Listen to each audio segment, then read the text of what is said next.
Hi, I'm Sherry from Whole Circle Studio, and welcome to the Botanical Beauties Block of the Month and Quilt Sell-Along. Today I'm going to give you some tips as you begin to make your third Botanical Beauties block. This month's botanical was inspired by one of my favorite flowers, a hibiscus. In addition to this video, be sure to refer to the tips included in the pattern and links below to additional video tutorials. What I'm going to be showing you today is applicable to all of your Botanical Beauties blocks, as well as your future foundation paper piecing projects. Let's get started. This month I wanted to focus on where I typically start and stop when sewing. As with most everything in quilting, there really is no wrong or right. When I'm not sure of something, I typically test a couple of different ways and then go with whatever I enjoy doing and what makes my quilt the most secure. Let's take a look at some different sections in the paper pieces and figure out where to start and stop sewing. It can be a little confusing to know where to stop and start on lines that go to the edge of the cut paper. Again, there really is no right or wrong, but let me show you what works best for me. So here we have paper piece A for the wreath version. The equivalent to the grid version would be paper piece M.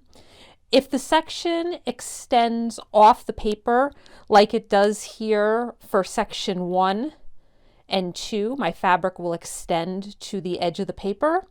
Then what I like to do is sew right to the edge of the paper. So I would attach one with the fabric for one with some glue or a pin, and then when I'm sewing on section 2, I would start sewing right here on this line, go down, and go right to the edge of the paper. I then stitch in place or back stitch right on the edge of the paper to make sure my stitches are nice and secure.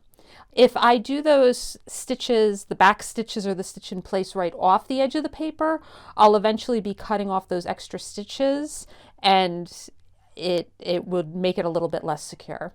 I would also back stitch or stitch in place at the beginning of the line as well. So for section 3, I would start here and end here. Again, not off the edge of the paper because it's sort of surrounded by fabric, all 3 areas. So start here and end here. For section 4, it would be similar to what we did for section 2. I would start sewing here, follow the line, and go right to the edge of the paper and do a couple of back stitches or stitch in places. And for section 5, since this section goes off the edge of the paper on both sides, I would start right on one edge, again do some stitches in place or back stitches, follow down the line, and go right to the edge of the paper. There are times that I break my guideline for sewing to the edge of the paper for everything.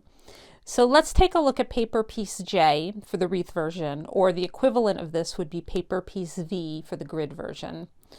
When the sections are on the edge of the paper, I'll oftentimes look ahead at sections that I'll be sewing in the future over those lines that also go off the edge of the paper. So as an example, when I'm sewing paper piece 3, I would start here, follow the line, go to the edge of the paper. But looking ahead, I could see that later I will be starting here for paper piece 5 and bisecting that line. Let's take a look at what that looks like if I draw it out. And you don't need to draw it out, but sometimes it helps to visualize it. So I would sew for 3. I would sew on this line, and I would typically go to the edge of the paper. And then later on, when I get to section 5, I would start at the edge of the paper and go here.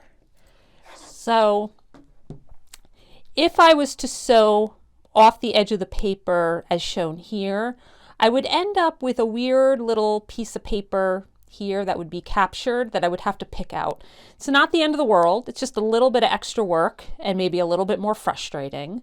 So what I could do to save that frustration is for section 3, I could stop right here where I could see that the line for section 5 will bisect it. So let's just erase the pencil. If I was to stop, so from here to here, then later on, section 5, if I sewed from the edge to the edge, would secure that line, and I wouldn't be left with another little piece of paper to pick out. I would have this big piece of paper, and it would still be nice and secure. So this is getting really nitty-gritty, and if you try it or it's confusing to think ahead, just stick to sewing everything from to the edge, or here edge to edge in that case. It's not wrong, it's just a little bit of extra little pieces of paper that you'll have to pick out, but your piecing will be ensured to be nice and secure going right to the edge. Let's keep going with thinking about this planning ahead strategy and where to stop at the edges to help reduce some of those little pieces of paper we have to pick out, but still have our stitches be nice and secure. Let's check out paper piece L for the wreath version, or paper piece X for the grid version. For section 3, let's take a look what it would look like if I sewed to the edge and how that would look like, what that would look like with future sections. So for 3, I would start here and go all the way to the edge. And then I could see here's another line near it that might bisect it. So when I sew on section 11, I would sew the edge to the edge. And then section 12, it's always the last one that bisects other lines. It's the most important to sew edge to capture everything and makes it nice and neat at the edge. So from the edge to the edge. So if I sewed all those lines, you could see I would have all these little pieces of paper that I would have to pick out, or probably more realistically would just kind of stay in my quilt.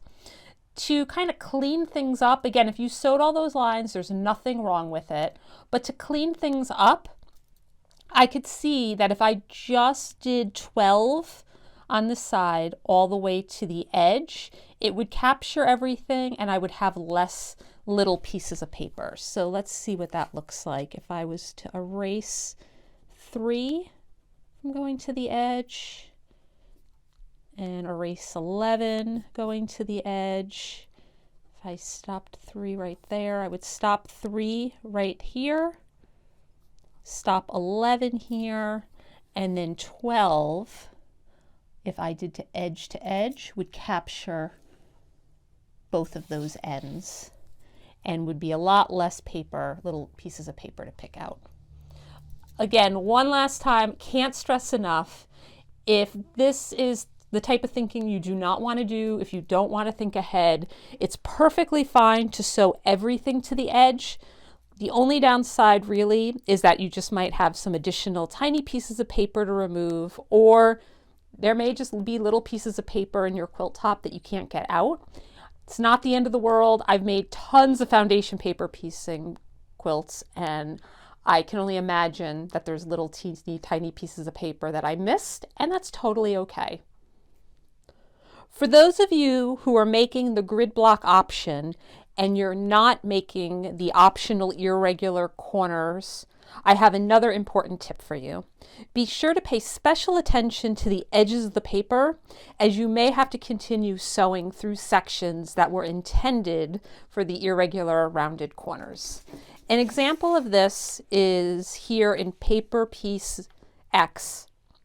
When sewing section 11, if you want the block to go all the way to the edge, or the background fabric all the way to the edge, you're going to ignore the optional irregular rounded corner sections, and you'll extend this line all the way to the edge of the paper.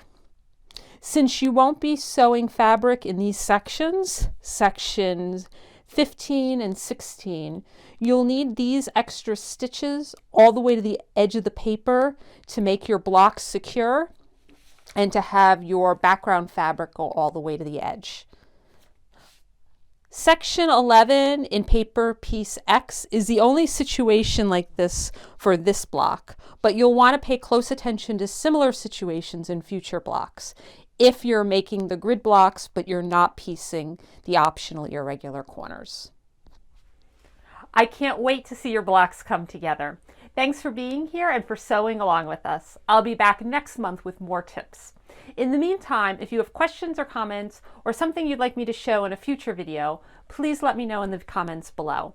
Also, be sure to share your progress on Instagram using the Botanical Beauties hashtags found on the pattern so we can all check out what you're working on. You can also email me photos and updates. My email address can be found in the pattern. See you next month and happy sewing.